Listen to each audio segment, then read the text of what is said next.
Hello and welcome once again. America की history में 4 sitting presidents का असैसिनेशन हुआ है, यानी 4 सिटिंग प्रेसिडेंट्स को मारा गया। हालांकि अमेरिका में कई और पॉलिटिकल लीडर्स को असैसिनेट करने की कोशिश की गई, लेकिन वो बच गए। अमेरिका के इन 4 असैसिनेटेड प्रेसिडेंट्स में शामिल हैं अब्राहम लिंकन, जेम्स ए गारफील्ड, विलियम मैकिनले और जॉन एफ कैनेडी। इनमें सबसे कम उम्र के थे John F Kennedy. John F Kennedy के असैसिनेशन को लेकर कई कॉन्स्पिरेसी थ्योरीज सामने आई। इन थ्योरीज की वजह थी कैनेडी का असैसिनेशन से पहले और बाद में होने वाले अजीबोगरीब इंसिडेंट। जैसे जिस शख्स ने कैनेडी को गोली मारी, उसे बाद में एक और शख्स ने मार दिया और फिर खुद भी उसने सुसाइड कर लिया। दूसरी तरफ अमेरिका की उस वक्त के वाइस प्रेसिडेंट जॉनसन को कैनेडी के मरने के 1 घंटे बाद ही प्रेसिडेंट भी बना दिया गया। और भी कई इंसिडेंट सामने आए जिसने कैनेडी के असैसिनेशन से जुड़े केस को और भी उलझा दिया। कैनेडी की अर्ली लाइफ और उनके पॉलिटिकल करियर पर हमने लास्ट एपिसोड में बात की थी, आप इसे देख सकते हैं।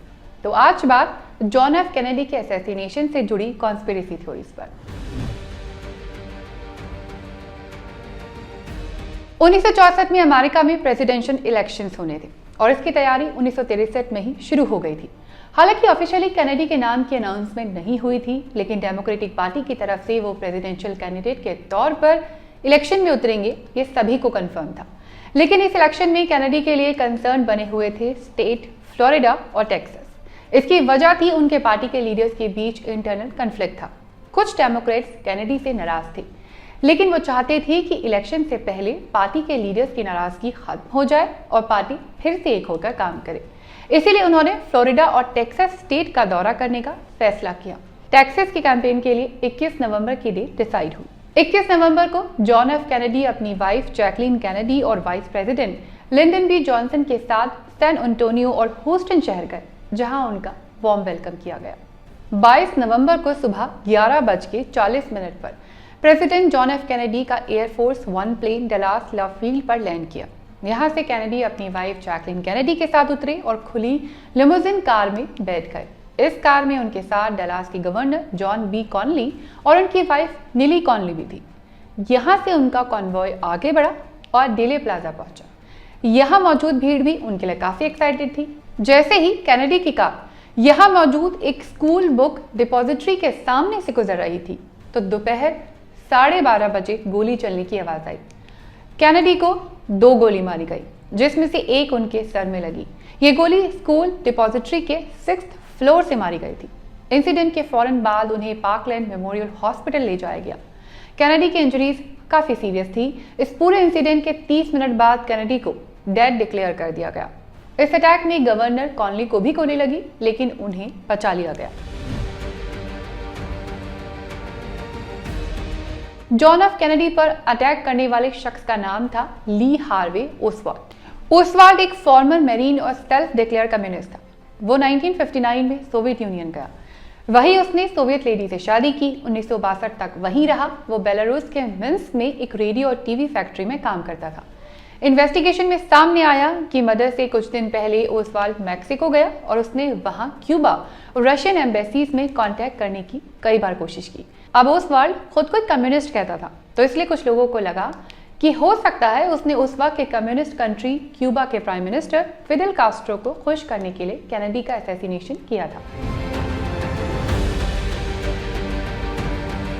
वैसे Cuba country John F Kennedy से जुड़ी सभी कॉन्स्पिरेसी थ्योरीज में सेंटर पॉइंट है। इसकी वजह है कि जॉन एफ कैनेडी के प्रेसिडेंट रहते अमेरिका की इंटेलिजेंस एजेंसी CIA ने क्यूबन लीडर फिडेल कास्ट्रो को मरवाने की कई बार कोशिश की थी। इसका पता चला चर्च कमेटी की रिपोर्ट में। दरअसल यूएस गवर्नमेंट के इंटेलिजेंस सिक्योरिटी से जुड़े ऑपरेशन को लेकर कई सवाल उठ रहे थे कि अमेरिका की सरकार FBI, CIA और NSA जैसी ऑर्गेनाइजेशन का मिसयूज कर रही है। अपने ही सिटीजन्स के अगेंस्ट भी इन एजेंसीज का इस्तेमाल किया जा रहा है। तो इन इल्जामों की वजह से 1975 में चर्च कमेटी बनाई गई। इसने अपनी रिपोर्ट में इस बात का खुलासा किया कि CIA ने जॉन एफ कैनेडी के टेन्योर के दौरान क्यूबा के लीडर फिडेल कास्ट्रो को मरवाने की कई बार कोशिश की है। इसके बाद कुछ कॉन्स्पिरेसी थ्योरीज में कहा गया हो सकता है कि इसका बदला लेने के लिए क्यूबा ने जॉन एफ कैनेडी के असैसिनेशन की प्लानिंग की हो। क्यूबा के इस केस में होने का एक और रीजन माना गया बे ऑफ पिग्स इन्वेजन को। दरअसल ये वो दौर था जब अमेरिका और क्यूबा के बीच डिप्लोमेटिक रिलेशन काफ़ी अच्छे नहीं थे। 1952 से 1959 तक क्यूबा पर military officer Fulgencio Batista as a dictator rule कर रहे थे। ऐसा कहा गया कि बतिस्ता को अमेरिका का सपोर्ट हासिल था। बतिस्ता की गवर्नमेंट करप्ट थी और उन्होंने पब्लिक को डराने धमकाने की कोशिश की। इससे बतिस्ता के खिलाफ अपोजिशन को और सपोर्ट मिला। नतीजन 1959 में क्यूबा में रिवॉल्यूशन हुआ। फिदेल कास्ट्रो इस रिवॉल्यूशन की हीरो के तौर पर सामने आए। इस रिवॉल्यूशन का रिजल्ट ये हुआ कि बतिस्ता को क्यूबा छोड़कर जाना पड़ा। बतिस्ता ने अमेरिका से पनाह मांगी, लेकिन अमेरिका ने मना कर दिया कि अब वो उनकी गवर्नमेंट को और ज्यादा सपोर्ट नहीं कर सकते। दूसरी तरफ कास्त्रो कई लैंड और इंडस्ट्रियल रिफॉर्म्स लेकर आए, जिसमें उन्होंने कई इंडस्ट्रीज का नेशनलाइजेशन किया। इसमें ज्यादातर अमेरिकन कंपनीज थी। अमेरिका के लिए ये बड़ा नुकसान था। इससे क्यूबा और अमेरिका के बीच फाइनेंशियल और पॉलिटिकल टेंशन और ज्यादा क्रिएट हो गई। अमेरिका ने भी क्यूबा से कई प्रोडक्ट्स का ट्रेड करने पर रोक लगा दी और 1961 में फाइनली सभी डिप्लोमेटिक रिलेशंस तोड़ दिए। और फिर कैनेडी की गवर्नमेंट ने कास्त्रो को हटाने के लिए क्यूबा के साउथ कोस्टल में बे ऑफ पिग्स में अटैक करवाया। इसीलिए इस अटैक को बे ऑफ पिग्स इन्वेजन कहते हैं। इस अटैक में क्यूबन एग्जाइल शामिल थे, यानी वो लोग जिन्हें कास्त्रो ने बाहर किया था। लेकिन अमेरिका की एक कोशिश नाकाम रही। क्यूबा की मिलिट्री ने अमेरिका के ब्रिगेड को हरा दिया। इससे क्यूबा और अमेरिका के रिश्ते और बिगड़ गए। लेकिन क्यूबा और सोवियत यूनियन के बीच रिलेशनशिप और बेहतर हो गए। और यहाँ इंपॉर्टेंट बात यह है कि सोवियत यूनियन और अमेरिका के बीच कोल्ड वॉर चल रही थी। इस इंसिडेंट के अगले ही साल 1962 में हुआ क्यूबन मिसाइल क्राइसिस। इसके बारे में अभी डिटेल में बात करेंगे तो वीडियो काफी लंबा हो जाएगा। इस पर अलग से बात कर सकते हैं। इसीलिए एक कॉन्स्पिरेसी थ्योरी में कहा जाता है कि क्यूबा के साथ रशिया भी जॉन एफ कैनेडी के असैसिनेशन में शामिल हो सकता है। लेकिन इन एलिगेशंस के जवाब में फिदेल कास्ट्रो का कहना था कि अगर उनकी सरकार कैनेडी के असैसिनेशन का प्लान बनाती तो उन्हें पता था कि अमेरिका की तरफ से रिटेलिएशन किया जा सकता है, यानी कि अमेरिका इसका बदला लेगा। और क्यूबा इस सिचुएशन में नहीं था कि वो किसी वॉर का सामना कर सके, इसलिए क्यूबा का इसमें कोई हाथ नहीं है। लेकिन कहानी सिर्फ इतनी नहीं थी। ओसवाल्ड को अरेस्ट करने के 2 दिन बाद जब उसे कंट्री जेल में शिफ्ट किया जा रहा था, तब डलास में नाइट क्लब चलाने वाले जैक रूबी नाम के एक आदमी ने लाइव टेलीविजन पर उसे गोली मार दी। इस अटैक में ओसवाल्ड की डेथ हो गई। बाद में रूबी ने यह स्टेटमेंट दी कि वो कैनेडी के मर्डर से दुखी था, इसीलिए गुस्से में आकर ओसवाल्ड को मार दिया। लेकिन इस इंसिडेंट ने इस थ्योरी को जन्म दिया कि रूबी ने ओसवाल्ड को कुछ बोलने से रोकने के लिए गोली मारी। लेकिन ये कॉन्स्पिरेसी तब और ज्यादा बढ़ गई जब खुद रूबी ने जेल में सुसाइड कर लिया। एक थ्योरी के मुताबिक उस वक्त अमेरिका के वाइस प्रेसिडेंट जॉनसन पर भी शक किया गया। जॉन एफ कैनेडी को डेड डिक्लेयर करने के 1 घंटे 39 मिनट के अंदर ही उन्हें प्रेसिडेंट की ओथ दिला दी गई। सवाल था कि जॉनसन को इतनी जल्दबाजी क्यों थी। एक थ्योरी ये भी थी कि अमेरिका के कई माफिया सरगनाओं ने मिलकर कैनेडी को मार दिया हो। ऐसा इसलिए क्योंकि माफिया ने क्यूबा में बहुत सारा पैसा लगा रखा था और क्यूबा के साथ अमेरिका के रिश्ते बिगड़ने से उनका नुकसान हुआ था।